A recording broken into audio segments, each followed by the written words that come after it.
Aloha interwebs, welcome back to my channel. Thanks for tuning in. Today is Monday, so we're going to do a movie Monday, and this will be the first one of 2014. Happy New Year, by the way. Before I get into doing any reviews for 2014, I kind of wanted to go over what happened in 2013 real quick.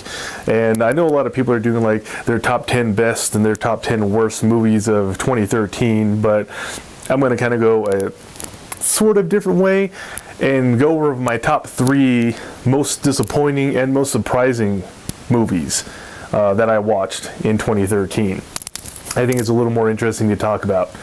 So let's get into that list. Let's go over the most disappointing movies. Now, these are mostly movies, they're not the worst movies made last year, but they're the ones that I thought I was going to like and ended up not liking them. They're the most disappointing. Number 3 on this list is The Great and Powerful Oz. Now, as a kid, I didn't fully understand this movie, but I liked it. Even though it was kind of fun to watch as a kid, it was kind of scary too.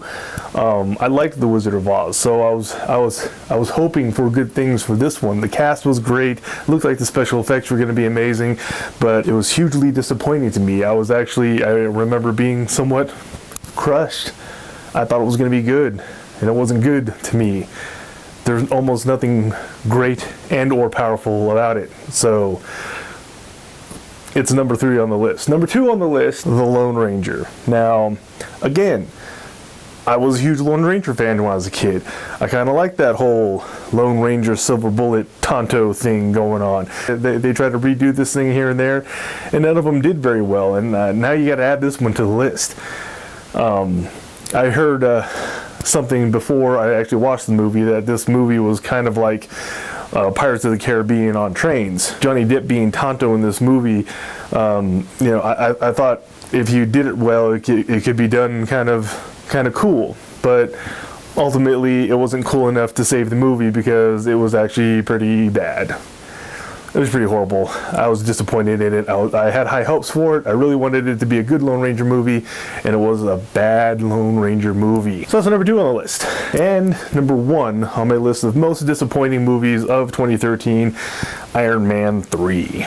It just coulda, shoulda, woulda. It could have been good. It could have been better than it actually really was, but they could have done better story-wise. I mean, Robert Downey Jr. has always played him, is always great. It's always fantastic. It's always funny. I find that part of the movie entertaining, but the story as a whole, I knew it wasn't going to be this great, be awesome as the Avengers, because it really can't be, or else Avengers 2 is going to suck. So I had high hopes for it, but ultimately it let me down. You let me down, Iron Man. Let's move on to my most surprising movies of 2013. And again, these aren't the best movies of 2013, but they're the ones that I didn't think I was going to really like, and I ended up liking them a lot. Number 3, Olympus Has Fallen. Now, when I heard about this movie, it just screamed Die Hard to me. Die Hard with Gerard Butler, and I like Gerard Butler, so I thought it was going to be silly, but after I watched it, I kind of really dug it. I dug the Gerard Butler character, the redemption role that he was playing. The villain wasn't that great, and the whole plot of actually taking over the White House, I'm sure that's pretty far-fetched. I'm sure it's not that easy to take over the White House, but I ended up liking it a whole lot more than I thought I was going to. So that was number 3. Number 2 on the list, Fast and Furious 6. Now, after Fast and Furious 1, I have been frustrated with this whole series of movies, the whole franchise. I want to like it. I do, but I don't. I hated them all. But Fast and Furious 6, for some reason, for me, was cool. I ended up really liking it after I watched it a lot more than I thought I was going to. Now, again, I'm not saying that this is my number 1 pick of the litter and it was going to win all these awards. I'm just saying I was set up for disappointment, and I actually rather enjoyed it. So it was a very pleasant surprise. I was pleasantly surprised. Number 1 on the list. 2 number 1s.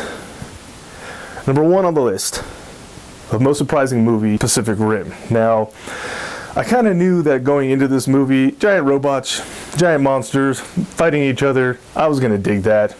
I was going to enjoy it for what it was. But I actually ended up enjoying this movie a whole lot more than I had even anticipated enjoying it.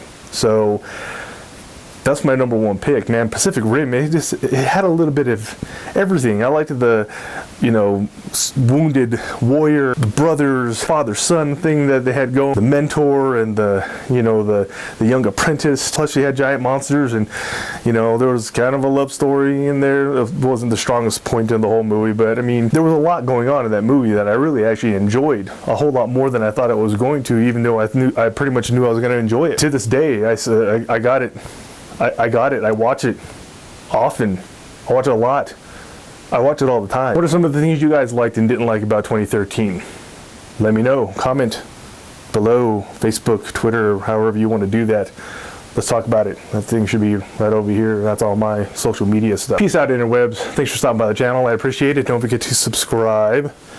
Catch you guys in the next video. But ultimately, you let me down. You let me down, Iron Man. I know you made the whole movie just so I would be happy, but I was disappointed. Number one on the